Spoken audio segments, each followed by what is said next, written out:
નમસ્કાર, ગુજરાત ન્યૂઝ સાથે હું છું આપની સાથે મહેન્દ્ર। વાત કરીએ સમાચારની તો મહત્વપૂર્ણ સમાચાર સામે આવી રહ્યા છે, જ્યાં હવામાન વિભાગ દ્વારા દક્ષિણ ગુજરાતમાં અપાઈ આગાહી।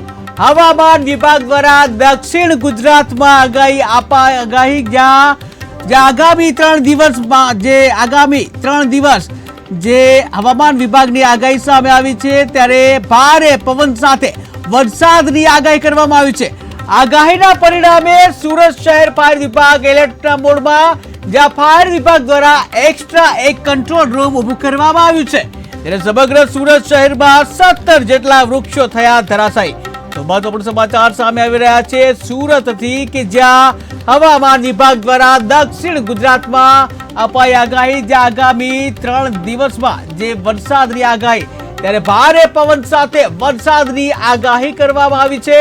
ત્યારે આગાહીના પરિણામે સુરત શહેર ફાયર વિભાગ એલર્ટ મોડમાં છે, જ્યાં ફાયર વિભાગ દ્વારા એક્સ્ટ્રા એક કંટ્રોલ રૂમ ઊભું કરવામાં આવ્યું છે। ત્યારે સમગ્ર સુરત શહેરમાં 17 જેટલા વૃક્ષો ધરાશાયી।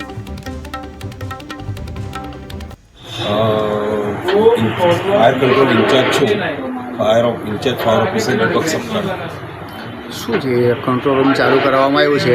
શું છે કંટ્રોલ રૂમને વિગતને કેવી રીતે ચાલુ કરાવવામાં આવ્યું છે? એ હાલમાં હમણાં 3 દિવસની ચોમાસાની પવન ફૂંકાવાની આગાહી છે, વરસાદની। એ આગાહીના હિસાબે ફાયર બ્રિગેડ તો તંત્ર એલર્ટ જ છે। એક ઇમરજન્સી કંટ્રોલ રૂમ હમણાં તાત્કાલિકમાં અર્જન્ટમાં ચાલુ કરવામાં આવે છે। 3 દિવસની આગાહીને લઈને તંત્ર કેટલા અલર્ટ છે ને આ સુધી કેટલા કોલ આવ્યો? તંત્ર તો આપણું ફાયર બ્રિગેડ એમ તો 24 કલાક એલર્ટ જ રહે છે। આજ રોજ ગઈકાલ રાતથી લઈને અત્યાર સુધીમાં 17 થી 18 કોલ જેવા ઝાડના કોલ મળે છે। આપણે આ આગાહીને લઈને કેટલા જવાનો અને કેટલા ઓફિસરો તૈયાર છે? ફાયર ટોટલ સ્ટાફ તો એલર્ટ જ છે।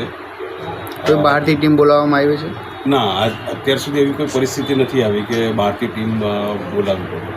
નીચા વિસ્તારોમાં પાણી ભરે એના માટે શું રક્ષા કરવામાં આવ્યું છે? નીચા વિસ્તારોમાં પાણી તો હાલ ભરાયા નથી, પણ જો કદાચ ભવિષ્યમાં ભરાય પાણી તો આપણી પાસે બોટની વ્યવસ્થા સુરત ફાયર બ્રિગેડ પાસે છે જ।